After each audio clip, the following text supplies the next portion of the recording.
Hi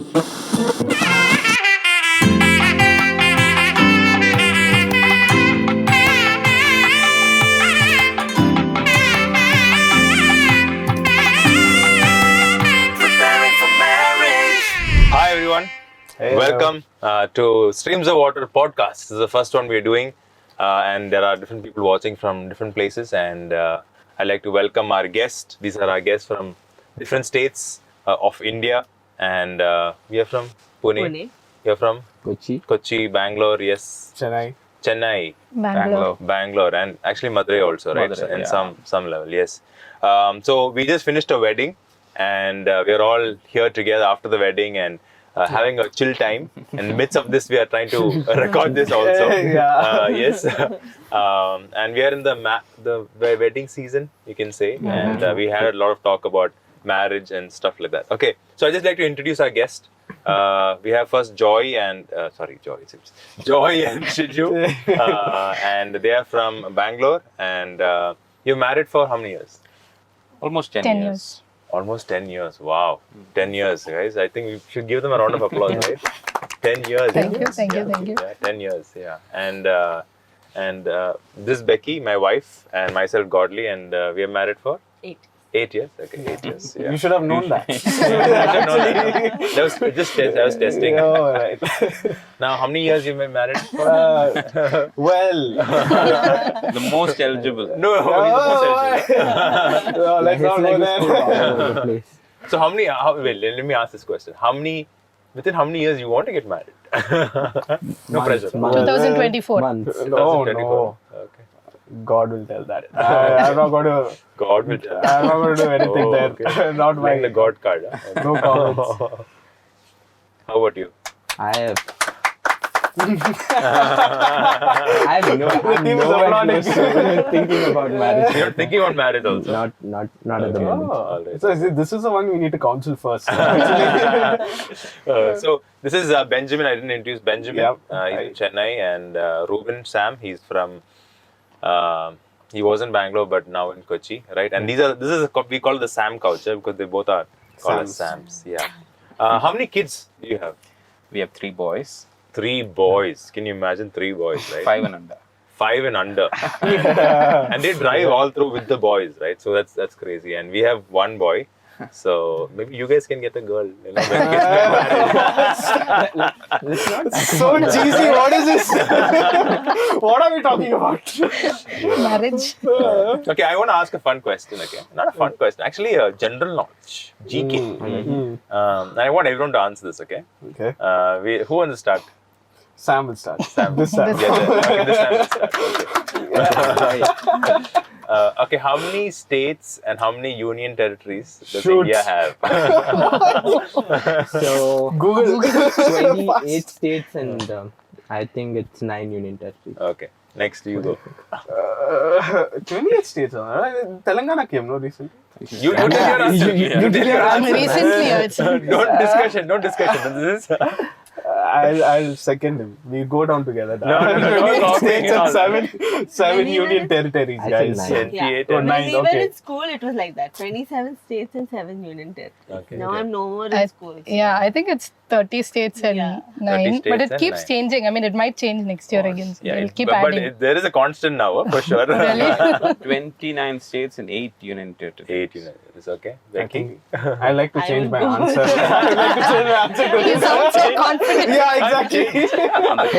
You said we go down together. Where is all it? Jump ship. You can't change, yeah. How about you? 8 union territories Yeah. and I think 28 or 29 states. 28, okay. The correct answer is 28 states and 8 union territories. Yeah, I was. I said That's 20. why I said you want to go with Yeah. it. No, but he said 9. 9. He said 9. I said 9. 29 states. He So said. none of us are correct actually. Ah, okay. Actually. So remember, it's easier to remember 28 and 8. Okay, so Such those a who are watching, qualified panel of if you do not guests we have here. if you do not know how many states we have 28 states and 8 union territories. And JNK was like taken. Joy said, it might change. We don't know. Like they're trying to divide some other states again. Maharashtra, I think they're trying to Yeah. divide. So we don't know. All right. So we are planning to discuss about marriage, right? And this podcast is about marriage. And a lot of youngsters come and ask us questions about marriage. I'm sure many of youngsters, you have a lot of conversations. We do premarital with a lot of youngsters. And we have conversation in our home, like it goes overnight, like, like 1 o'clock, 2 o'clock. And next day, Sunday morning, we get up all groggy because we're having this conversation about marriage. So a lot of youngsters have questions about marriage, and we thought it's a good opportunity for us to discuss, right? And I'm sure you guys also have some questions. Yeah, we for do sure. have a lot of questions. You have a lot of questions, huh? Okay. Okay. Yeah, let He's that made a be big on the list record. on Okay? He's the one who's going to have a lot of questions. Yeah. Okay. So we're going to talk about marriage, and mainly the part of premarital, right? And then how do you prepare for marriage? So some questions that was asked. We recently did a survey, and some of the questions that was asked was, how do I know when I meet a person if he or she is the one, right? Another one was, how to find the right partner when there is multiple options, right? So there are a lot of questions like this, and when we were getting married, I had a lot of questions too, but there was no forum where I could listen to or address, and I'm glad that there's something that we're doing something like this, and hope people will benefit from it. Okay, so so how do you prepare for marriage? How do you prepare for marriage? What are some things to consider for marriage? I'll ask you guys first, since you're married for 10 years. Before that, how did you prepare? I think the best advice that I got on preparation is start praying very early on in your life. So I started praying when I was like 15, 16. Wow. Oh, wow. Okay. And I a lot of clarity came because I prayed for like 10 years before my marriage. I think prayer is the first and the most essential preparation that anyone has to make. Yeah. Yes. Yeah, I'll second that. You said wow for 16. I heard about, praying for your life partner when I was 13. I don't say I prayed from when I was 13, but I heard about it and I knew we should be praying. So on and off, whenever I thought about it, I prayed about it. But then I was also told when I was about 15, 16 years to make a list of, what do you expect in a life partner. Oh, so wow. I remember writing down when I was probably in my 11th grade, making a list of, what do I want. I know the list kept changing, and now it's like completely different.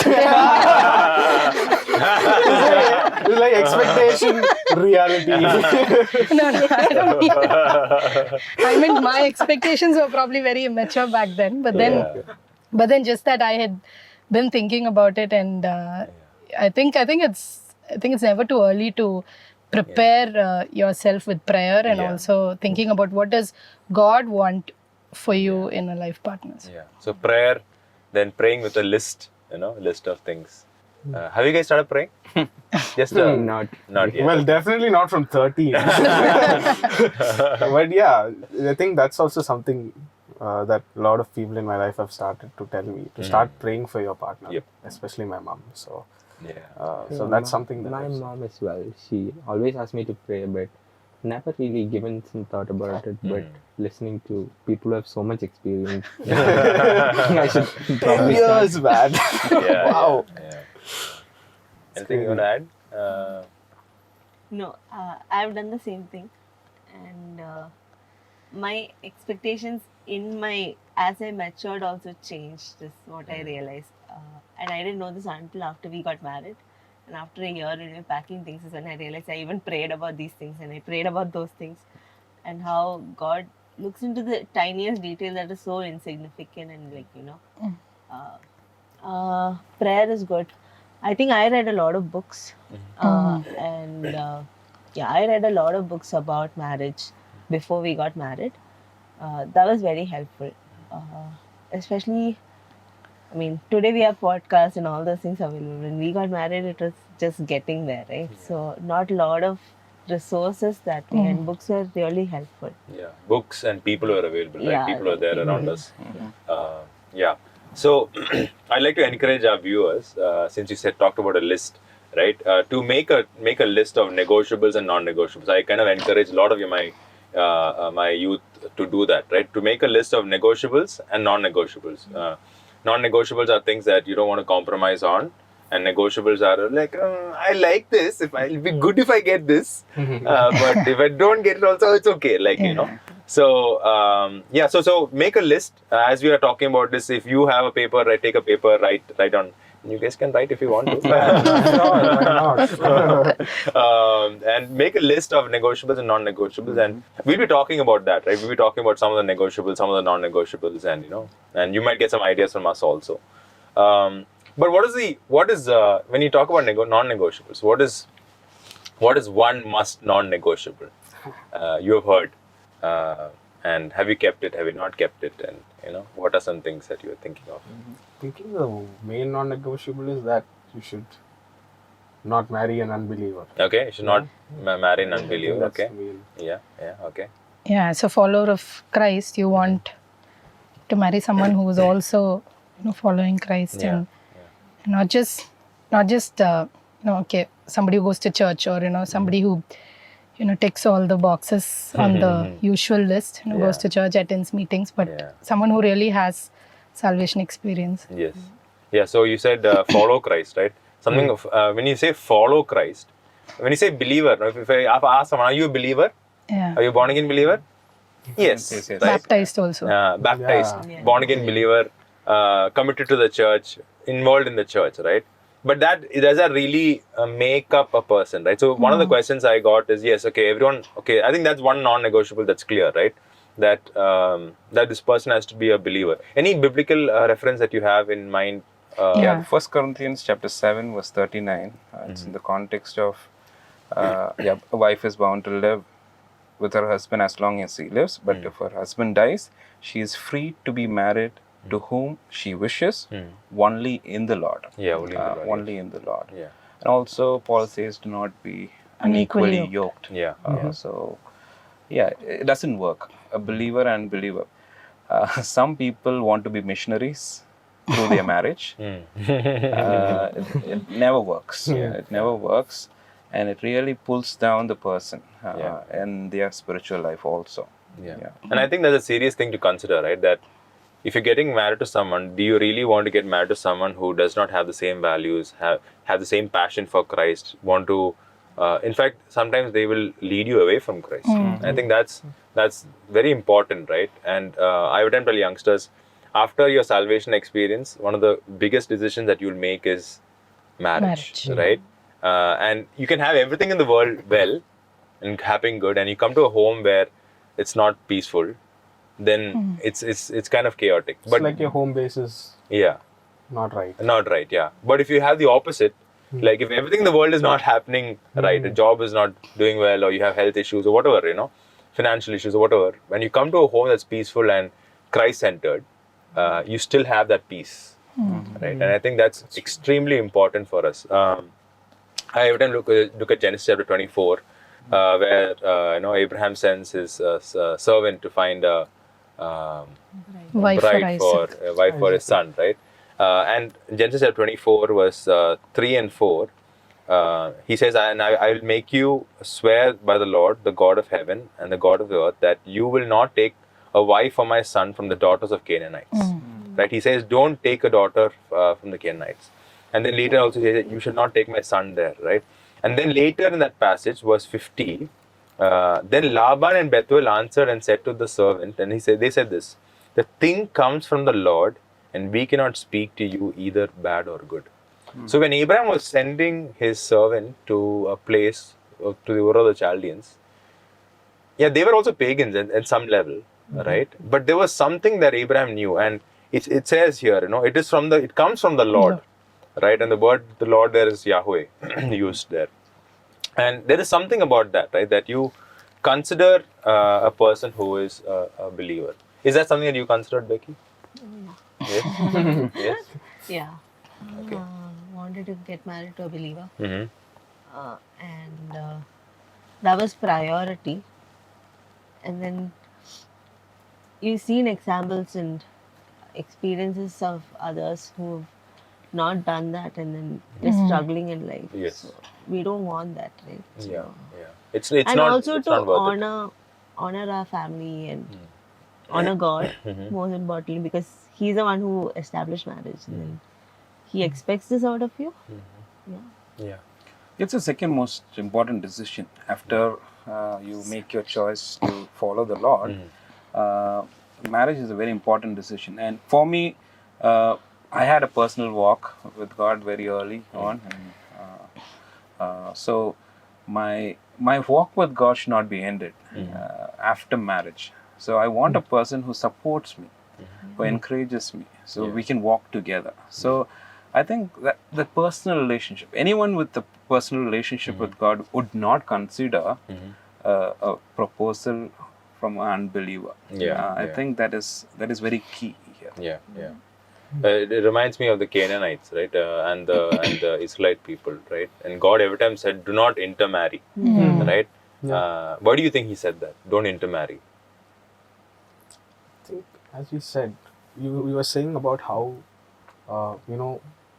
when you marry an unbeliever, it actually draws you away from God. And I think that was a problem that the Israelites had. Yeah, they In fact, even in the case of Balaam, I think he brought in all those, to corrupt the Israelites, to stray them away from the way of the Lord. And he used women as a very powerful weapon against that. So we see that that was something that God completely detested. Yeah. Anyone else in the Bible you see? I'd like to second what that said, because I feel, marrying someone who's not a believer will affect future generations as well, because in what way do we raise what values sometimes, right? So again, there's a division of values and all those kind of things. This for me is very interesting. Solomon, one of the wisest men, but he made one of the most foolishest decisions, right? Yeah, it's very interesting. Yeah, that's the crazy thing, right? How can the wisest man in all the world, right? He asked God. God said, "You want riches," but he said, "No, God, I want wisdom." I think you got wisdom. Yes. But for him to go wrong there, and then to regret it, that's actually a very powerful lesson. I think. I think he probably did that to establish good ties with all the neighboring kingdoms and all that. Business but purposes, at the cost of his faith. In fact, First Kings chapter 11, verse 2 and 4, Solomon's wives made him to turn away his heart from the Lord, from his dedication to God. Wow, right? So when they came, they bought their gods, and he built temples for them. Yeah. I think it's just not knowing that they are believer, but I think we should make sure they are walking with the Lord. Yes. I think they really have that relationship.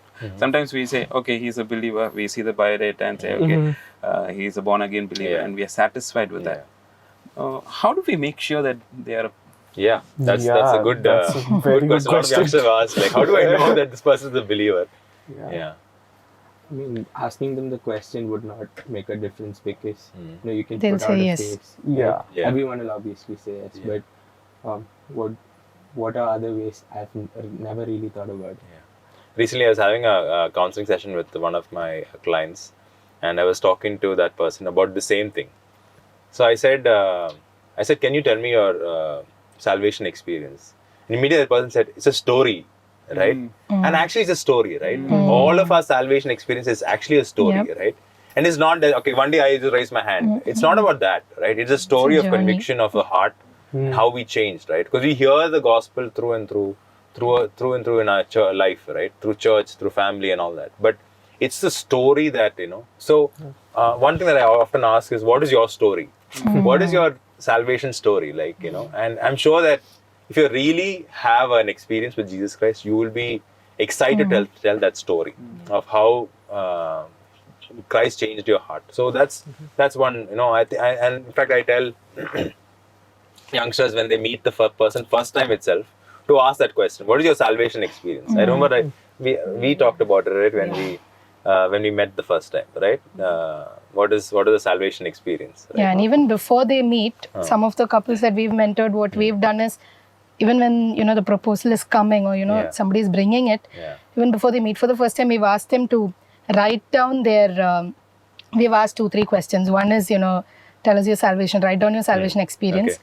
How has the Lord led you thus far? Even if they got saved last year, this past 1 year, how has the Lord led you, or how has your walk been with the Lord after your salvation? And a lot of times, I can think of at least one example where, there was a proposal and the girl asked, I don't know, and I told her, ask him to write these answers to these questions. Yeah. And then when she read it, she even before she sent it to me, she was like, Akka, I know this is he's probably doesn't have a real salvation experience Yes. because it was very, very vague. Yes, If you cannot articulate or if you're not able to say it, then Yeah. Yeah. Personal stories cannot be faked. Yeah. Like when you write it, You can fake it, you can fake it, but ChatGPT cannot help you with that. yeah, it can't help you for sure. Yeah, you can fake it, but you can know if Yeah, you're faking you'll be also. able to know. Yeah. That's I think that's a really good idea to ask. I think first things first, right? Like we want to know if they're a believer or not, or and have they active faith. And so to ask those questions directly, even just before even having a conversation, right? I think if someone is passionate about that, then they will. Yeah, do because that. in a biodata, you only have like certain. I Yeah. mean, some people Some write a small information, right? Yeah. paragraph about there, but then it's nice to know a little more. Yeah. What are the things? So one is born again experience and sharing about their story. What are ways that we can make sure that someone is a believer? I think one way is asking someone you trust about that person. Yeah. I think maybe someone in their Someone local that knows assembly. them also. Testimony, Yeah, and maybe. someone who knows them well, someone who's mentored them also. I think that they would be very reliable Source. inputs from them. Yeah. I think that's a good idea. I think sometimes you just go blindly, right? Like, oh, this person is fine, like But Yeah. when you just dig in a little deep, you will know. In fact, so one thing that I often do is, so if there's a youngster, and I usually will not ask the older people. Right? I ask the older people, but the older people might not know. But I try and ask their Someone- peers. Okay. In the same way, hey, what do you think about this person in your church? That person? No chance. Don't even think about that person, right? So you really get the truth, Yeah, that's like even from the peers and from the older people in church also. That's a good idea. Any other ways of making sure this person is a believer, and or because you really want to take this seriously, right? I think like this testimony is good, and especially if you know the person. Like, what if it's like a stranger, right? Yeah. I think your testimony will stand out. Yeah. It's like how we did a study on Ruth, right? And I never thought Ruth and Boaz's story is a good example for marriage.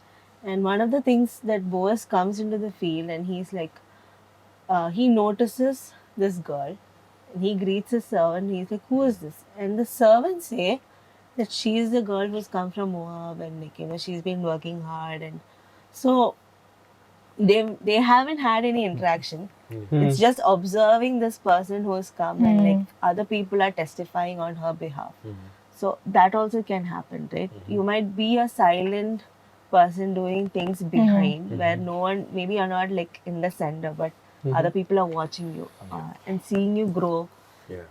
So yeah, that also is Yeah, and on that line, I think their involvement in their local church. I think because if you're a true follower of Christ, you will find some ways to serve Him, and so I think that also others will be able to testify to that about the person's involvement. Yeah, and it's also something that you should be quite careful about, because I've heard instances where, even though that person is in the church, and even though maybe the leader of the assembly or someone vouches for them, and after marriage, I've heard stories where things don't go right. Who are their closest circle?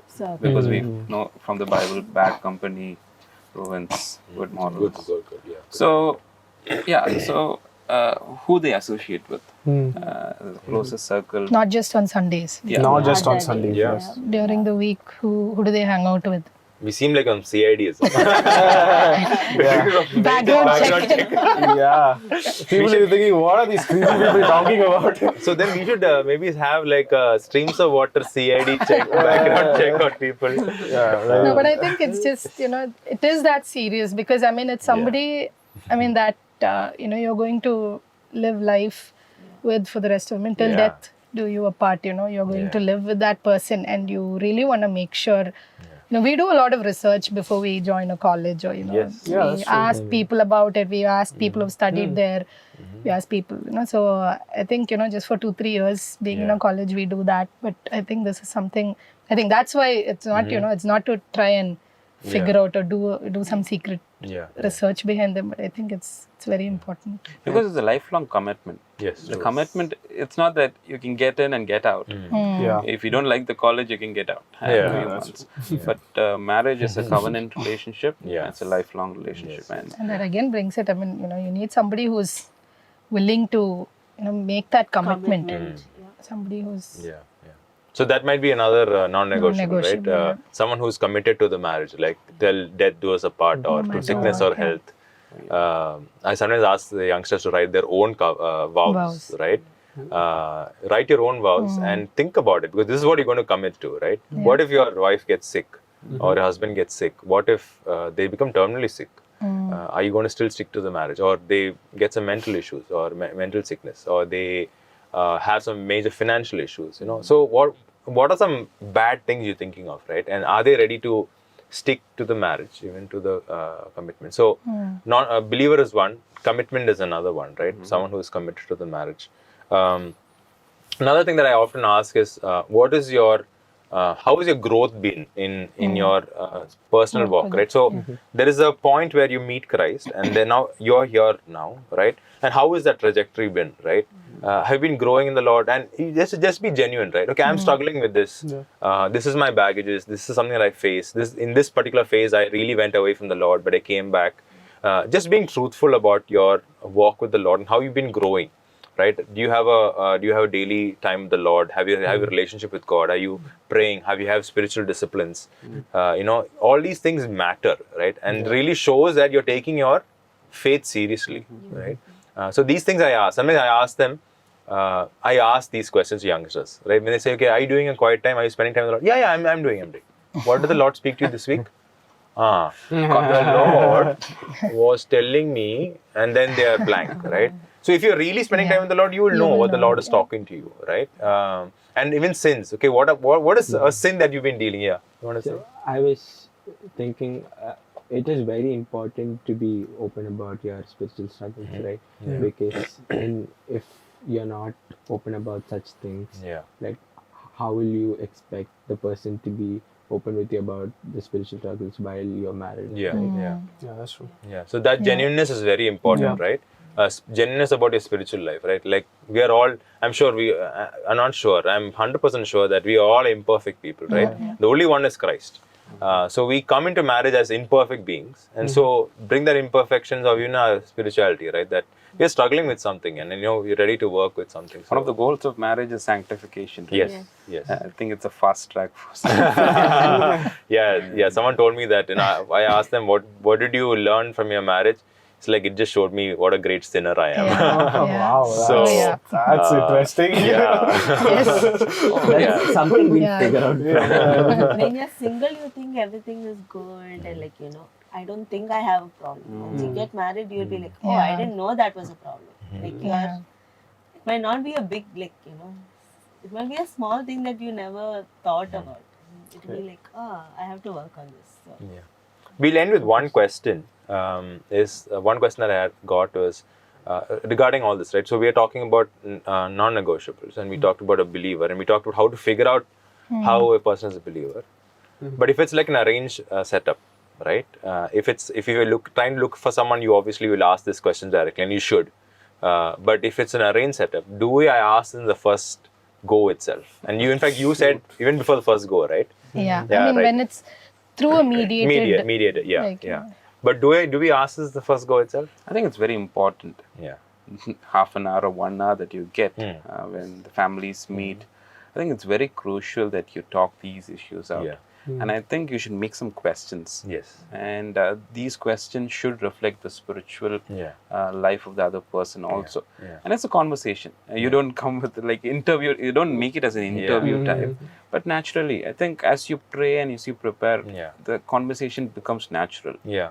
So writing down questions that would lead to this, right? And we talked about many things actually now. If you're seeing this, you have probably some idea as to, and we'll be posting our Streams of Water email account. So you can email us if you have some questions or connect to us also.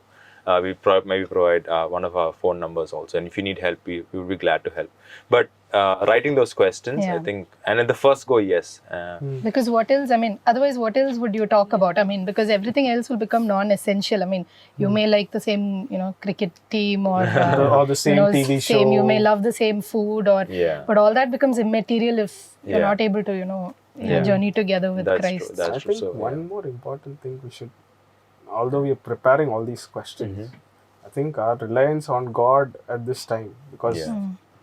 you can prepare how well a question and ask that, and they might give a even better answer. yeah. But even in that, unless God gives a leading, and unless God reveals, okay, this is the way you have to go.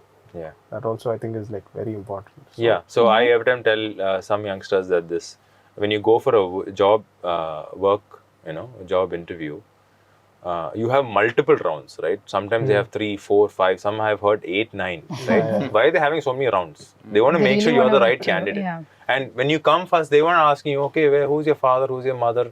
They'll ask you once that, right? Yeah, exactly. After that, they're just drilling you with questions Yeah. related to the field, right? And so if they take it so important, seriously, how much more we should take this seriously, right? So I also pointing that we should probably take our time, a good amount of time to wait and decide. Yeah. Yeah, you don't have to say yes immediately. I Yes, think yeah, after the first. So there are a lot of other non-negotiables and negotiables which we will talk about in our next series. But I just like to leave it here and just rest here because I think this is the most important, right? Yeah. The most important is the non-negotiable is a person has to be a believer, and you need to actively seek that and find if that person is a believer or not. And I think that's our prayer, that each person will choose a believer and not be unwise like Solomon, right? And be wise. The one who asked for wisdom is now called unwise. Yeah. Wow. But we can soon fall into that trap. Yeah. That's So No, let's not saying. fool ourselves. Yep. So I think it's very important. If you're considering marriage, please. This is a non-negotiable. You should never compromise on this. That you will take a person who is a believer, and there's no compromising on this. Whoever tells you this, right? Stick to your ground.